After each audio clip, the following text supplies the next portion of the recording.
अस्सलाम वालेकुम। आजकल पाकिस्तानी कार मार्केट में एक ज़बरदस्त मुकाबला चल रहा है।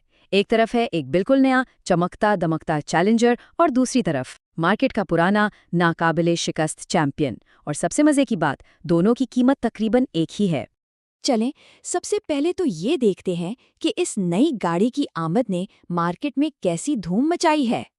बात यह है कि जेको J5 के लिए जो दीवानगी देखने में आई वो गैर मामूली थी। डीलरशिप्स पर ऐसा रश था जैसे ब्लैक फ्राइडे की सेल लगी हो, और हालत यहाँ तक पहुँच गई कि कंपनी को आर्जी तौर पर बुकिंग ही बंद करनी पड़ गई। और यहाँ से कहानी असल में दिलचस्प होती है। कीमत, आप देखें कि ये नई फीचर से भरी गाड़ी मार्केट के सबसे भरोसेमंद नाम टोयोटा करोला ग्रैंडे के बिल्कुल बराबर कीमत पर आकर खड़ी हो गई है। तो यहाँ एक बहुत बड़ा सवाल पैदा होता है, आखिर ऐसा क्यों है? जब एक आजमूदा गाड़ी इसी कीमत पर मिल रही है, तो एक बिल्कुल नए नाम के लिए इतनी बेताबी क्यों? यही वो पहेली है जिसे आज हम समझने की कोशिश करेंगे। ठीक है, तो अब वक्त है कि हम अपने दोनों दावेदारों को मैदान में उतारें और देखें कि उनमें क्या खास है। एक कोने में हमारे पास है जेकू J5, एक जदीद हाई टेक चैलेंजर जो टेक्नोलॉजी और परफॉर्मेंस का वादा करती है। और दूसरे कोने में है टोयोटा करोला, जो अपनी भरोसेमंदी और मार्केट पर दहाइयों की हुक्मरानी की वजह से जानी जाती है।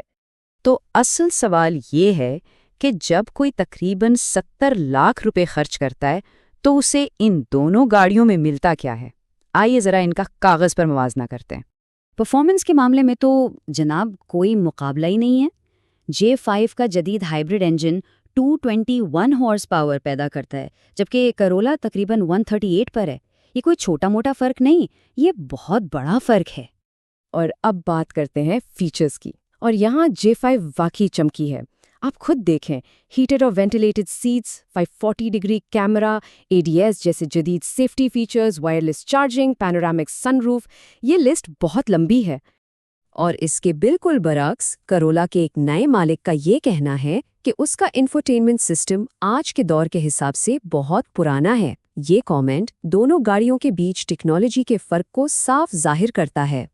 तो बात बिल्कुल साफ है, करोला का इंटीरियर काम तो करता है और सब इससे वाकिफ भी हैं, लेकिन सच पूछें तो ये J5 के सामने कई नस्लें पुराना लगता है।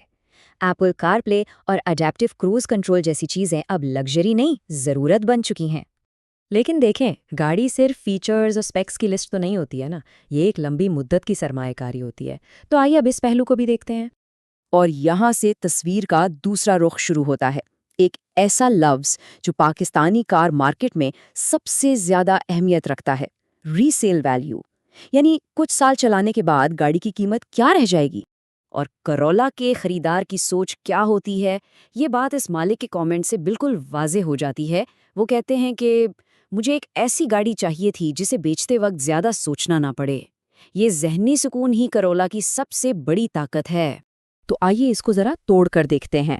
J5 के साथ कुछ अगर मगर जुड़े हैं। इसकी लंबी मुद्दत की रिलायबिलिटी का अभी नहीं पता, सर्विस नेटवर्क नया है और पार्ट्स का भी अभी टेस्ट होना बाकी है, जबकि करोला के साथ एक यकीन है। इसकी रिलायबिलिटी मशहूर है, पूरे मुल्क में सर्विस नेटवर्क है और पार्ट्स आराम से मिल जाते हैं।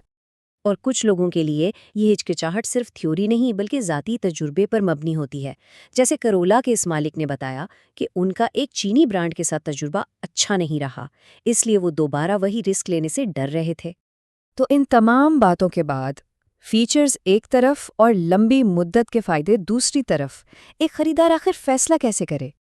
असल में ये बहस इस बारे में है ही नहीं कि कौन सी गाड़ी बेहतर है, बल्कि सवाल ये है कि किस खरीदार के लिए उसकी तरजीहात के मुताबिक कौन सी गाड़ी बेहतर है।